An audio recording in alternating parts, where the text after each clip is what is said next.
Hello everyone, I am Neha and welcome back to my channel. In this video, we will talk about MPC 002, Block 4 and Unit 1, Physical Changes, Early Adulthood, Middle Age, Old Age. इससे पहले जो block 3 है means कि 3 blogs जो हैं उसके सारे topic uploaded है मेरे चैनल पे, आप जाके देख सकते हो। वो आपके लिए आपके एग्ज़ाम के लिए बहुत ज़्यादा हेल्पफुल होंगे। इस वीडियो में हम अर्ली अडल्टहुड, मिडल एज या मिडल अडल्टहुड या फिर ओल्ड एज के फिजिकल चेंजेस के बारे में डिस्कस करेंगे। ओके, सो टॉपिक स्टार्ट करने से पहले अगर मेरी वीडियो पसंद आए तो प्लीज़ लाइक करना और अपने दोस्तों के साथ शेयर करना, और मेरे चैनल पे नए हैं तो प्लीज़ मेरे चैनल को सब्सक्राइब करना for more videos. So let's begin the topic. So as you all know, पीछे हमने जितने भी ब्लॉग्स और यूनिट डिस्कस किए उसमें आपको पता है चल ही गया होगा कि लाइफ स्पेन के 4 स्टेजेस होते हैं। एक तो इन्फेंसी होता है, ठीक है। सेकंड अर्ली चाइल्डहुड या फिर लेट चाइल्डहुड कहा जा सकता है, ठीक है। एंड थर्ड होता है अडोलसेंस, ओके। एंड फोर्थ होता है अडल्टहुड, ठीक है। ये 4th स्टेजेस होते हैं, तो ये लास्ट स्टेज है और ये लास्ट ब्लॉक है इस सब्जेक्ट का, मीन्स कि MPC 002 का। तो जिस तरीके से लाइफ के स्टेजेस और पीरियड्स डेवलप होते हैं, ग्रोथ होती है उनकी, उसी में उनकी physical, psychological and social milestones भी डेवलप होते रहते हैं, ठीक है। तो इसमें हम अडल्टहुड में किस तरीके से फ़िजिकल चेंजेस होते हैं उसको डिस्कस करेंगे। सो अभी मैंने बताया आपको कि अडल्टहुड में 3 स्टेजेस होती हैं। एक तो अर्ली अडल्टहुड होता है, सेकंड मिडल एज, उसको मिडल अडल्टहुड भी कहते हैं, थर्ड है ओल्ड एज या फिर लेट अडल्टहुड, ठीक है। ओके, सो सबसे पहले हम अर्ली अडल्टहुड के बारे में देखेंगे। तो अर्ली अडल्टहुड में 20 रहेगा, 20 to 40 ईयर्स के पर्सन क्या होते हैं, फॉल करते हैं, वो अर्ली अडल्टहुड में आते हैं। तो इस एज में क्या होते हैं कि बहुत ही ज़्यादा वाइब्रेंट, एक्टिव और हेल्दी होते हैं and focus on friendship, romance, child bearing and career, ठीक है। और ये अडल्टहुड का फर्स्ट स्टेज है जहाँ पे हमें बॉडी फिजिकली चेंजेस फेस करने होते हैं, और ये हार्डेस्ट टाइम्स होता है in our lifes after teenage years, क्योंकि इसी स्टेज में हमारा जो करियर है वो बिल्ट होता है, हमारे रिलेशनशिप बिल्ट होते हैं। ओके, सो इसी में एरिक्सन ने बताया है, this period is characterized by crisis of intimacy versus isolation. That means कि इसी स्टेज में मीन्स कि अर्ली अडल्टहुड में जो रिलेशनशिप होता है वो डेवलप होता है, एक डीप रिलेशनशिप जिसे हम मैरिज कह सकते हैं। एंड आइसोलेशन की इस स्टेज में सोशली एंड इमोशनली आइसोलेटेड होते हैं, क्योंकि मेन फोकस क्या होता है कि हमारे रिलेशनशिप और करियर पे होता है, इसलिए ज़्यादा किसी से मतलब नहीं होता है, इनके कहने का मतलब है। इसीलिए जो अभी मैंने कहा, ज़्यादा अदर चीज़ों से मतलब नहीं होता है, उसको सिगमंड फ्रायड ने डिफ़ाइन किया है कि adulthood is a time for work and love. 2 चीज़ की बात की थी मैंने। Our life centers around our career and relationship, living less time for anything else. I hope ये पॉइंट आपको समझ में आ गया होगा। सो अब जो फिजिकल चेंजेस होते हैं उसको देख लेते हैं। इस एज में जो मेल होते हैं उनकी हाइट 20 ईयर्स तक थोड़ी बहुत बढ़ती है, ठीक है। वेट भी गेन होता है मेल एंड फीमेल का। जो बॉडी के हार्मोनल चेंजेस होते हैं वो इस एज में भी थोड़े बहुत अंडरगो हो रहते हैं। Make beard grow a bit thicker, ठीक है। जो मेल होते हैं उनकी बियर्ड से होती है वो थोड़ी सी थिकर होती है, और जो वाइस होते हैं उसमें slightly deeper and riches differences आते हैं, ठीक है। एंड जो ये स्टेज है 18 to 15 ईयर्स की, अर्ली अडल्टहुड को इमर्जिंग अडल्टहुड भी कहा जाता है, लेकिन उस जो 18 to 25 ईयर्स की एज के होते हैं, ठीक है। जैसा कि मैंने बताया, जो फीमेल्स होती हैं उनकी हाइट एज 18 तक बढ़ती है, और जो मेल होते हैं अर्ली 20s। बट कुछ पर्सन जैसे कि इंडिविजुअल टू इंडिविजुअल वेरी करता है। किसी किसी मेल की हाइट जो है, मेल या फीमेल की हाइट जो है वो 21 एज तक बढ़ती है।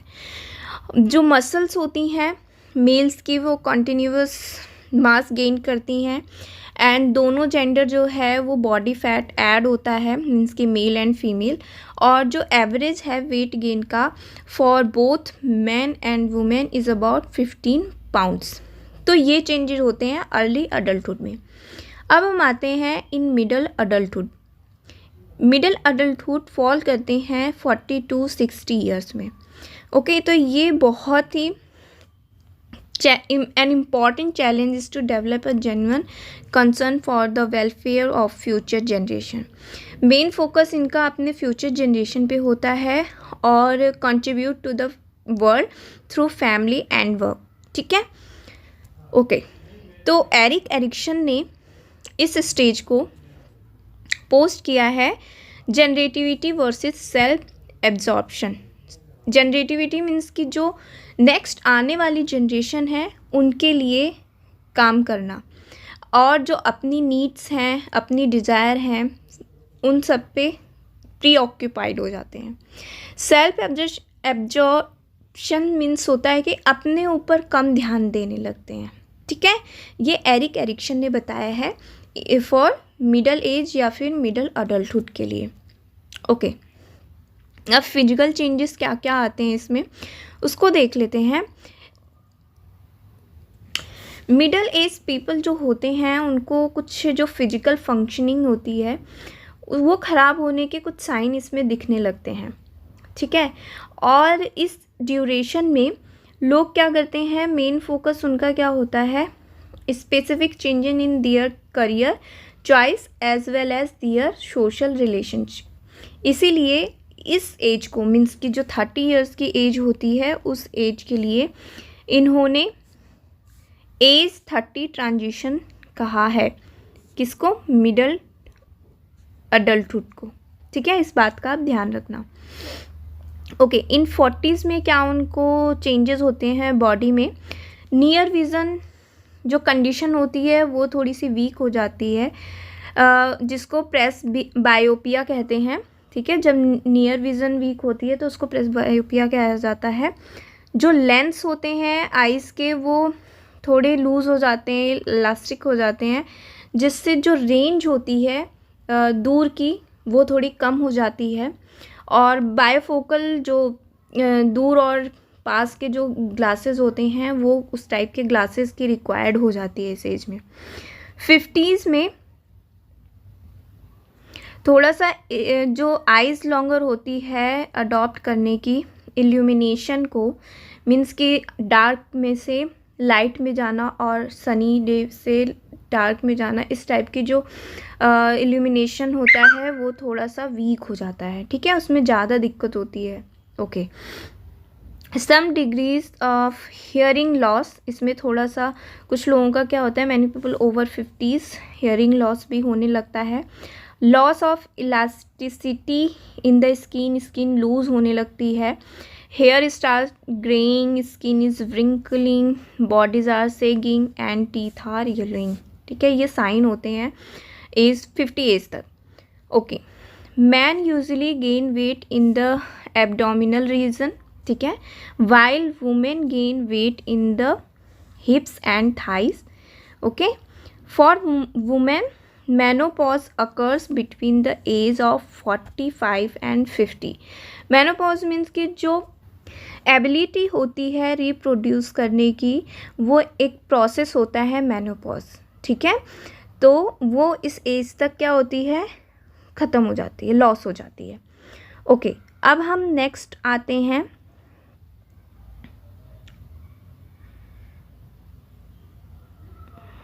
ओल्ड एज पर। ओल्ड एज में 60 ईयर्स टू एबव जितने भी पर्सन होते हैं, इंडिविजुअल होते हैं, वो ओल्ड एज के अंडर में आते हैं। ओल्ड एज को जैसे मैंने बताया था लेट अडल्टहुड भी कहा जाता है। सो ओल्ड एज को एक end of the human life cycle stage भी कहा जा सकता है। लोग जो हो इस स्टेज में होते हैं consider old because of certain change in their activities और सोशल रोल्स। ठीक है, जो जनरेशन की बात होती है वो एबिलिटीज़ वो थोड़ी लिमिटेड हो जाती है ओल्ड एज में, एंड थोड़ी सी जो डिजीज़ या सिंड्रोम या सिकनेस होती है वो इस एज में होने लगती हैं।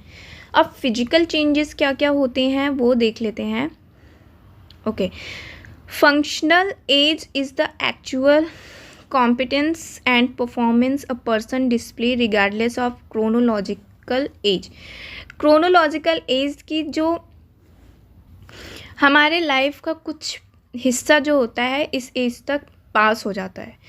तो people age biological at different rates. 2 rates बताए थे इसमें। उन्होंने बताया कि जो फिजिकली यंग होते हैं वो यंग ओल्ड एल्डर में अपीयर होते हैं, लेकिन जो फिजिकली डिफेक्ट होते हैं या फिर कुछ ऐसे साइन होते हैं जो उनको वीक बनाता है। सभी लोग इस एज तक आकर सेम नहीं होते हैं, आपने देखा ही होगा, तो वो ओल्ड एल्डरी के अंडर में आते हैं। ठीक है, तो इसीलिए इसको बायोलॉजिकल डिफरेंस का रेट्स दिया गया है। ओके, तो कुछ चेंजेज होते हैं जैसे सेंसरी चेंजेस, हियरिंग काफ़ी क्या होती है लॉस होने लगती है।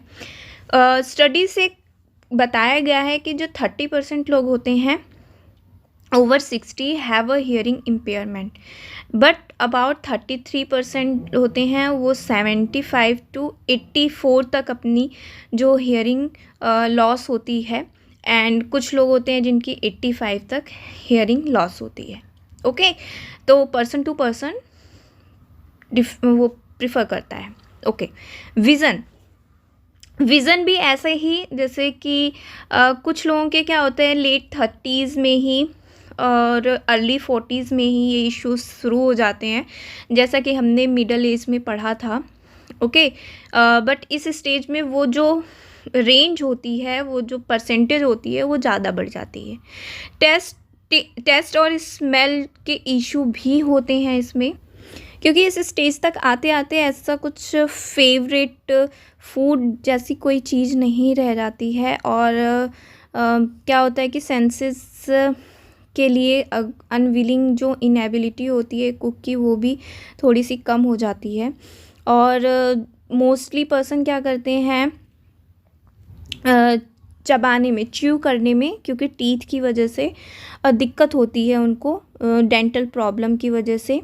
ओके, एंड टच की बात करें कि जो प्रोटेक्टिव फंक्शन होता है हमारे स्किन का वो थोड़ा सा हमारे एनवायरनमेंट में फंक्शनिंग करना बफरिंग कर देता है। Skin changes leave the older person vulnerable to discomfort and harm, जिसकी वजह से हमारी सेंसिटिविटी क्या होती है रिड्यूस हो जाती है, और हमें जो हीट सोर्सेज होते हैं जैसे कि heating pads, hot water bottles and pot handles can hurt the skin before the elder realizes that damage is occurring. ठीक है, तो जो सेंसिटिविटी होती है वो थोड़ी सी ज़्यादा डेवलप हो जाती है। ओके, अब नेक्स्ट आते हैं changes in bones and muscles.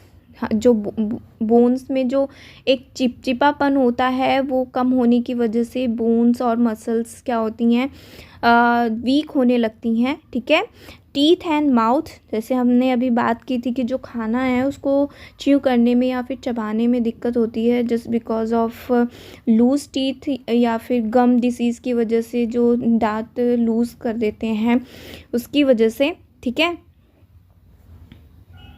अब बात करते हैं डाइजेशंस की। डाइजेशन भी इस स्टेज में बहुत सेंसिटिव हो जाता है, and older person may experience an upset stomach और lack of appetite when lonely, depressed or worried. Regular contact with the friends and relatives through visit and telephone calls can help prevent these problems. Circulation की बात करें तो जो हमारा heart होता है young body में जिस तरीके से ब्लड को पंप करता है उसके अप्रॉक्स में ये ओल्डर हार्ट जो होता है वो स्लो करता है, तो इसलिए जो बॉडी में ब्लड सर्कुलेशन होता है वो डिक्रीज हो जाता है। ठीक है, okay. Cardiovascular and respiratory system, अभी हमने ब्लड सर्कुलेशन की बात की। जब हार्ट मसल्स भी इस एज में क्या होती हैं कि इफ़ेक्टेड होती हैं, तो जिसकी वजह से हार्ट पंप जब प्रॉपर नहीं कर पाता है with less force and blood flow slow, तो इसकी वजह से जो ऑक्सीजन होता है वो प्रॉपर तरीके से हमारे टिश्यूज़ में डिलीवर्ड नहीं हो पाता है, जिसका कॉज हो सकता है हार्ट अटैक एंड ऑल। और जिसमें अगर लोग एक्सरसाइज वगैरह भी करते हैं तो ब्रीथ लेने में बहुत ही ज़्यादा दिक्कत होती है। ठीक है, ऑक्सीजन कम होने की वजह से। और ये प्रॉब्लम मोस्टली उन लोगों के लिए होती है जो स्मोक करते हैं, हाई फैट डाइट लेते हैं, ठीक है, और जो पॉल्यूटेड एरिया में ज़्यादा रहते हैं। जो रेस्पिरेटरी सिस्टम होता है उसको एक्सरसाइज के हेल्प से इम्प्रूव किया जा सकता है। अब बात करते हैं टी सेल्स की। टी सेल्स जो होते हैं वो हमारे इम्यून सिस्टम से रिलेटेड होते हैं, और ये बनते किस तरीके से हैं, जो बोन मैरो होते हैं। ठीक है, बोन मैरो के हेल्प की वजह से ये बनते हैं। बोन मैरो आपको पता ही होगा।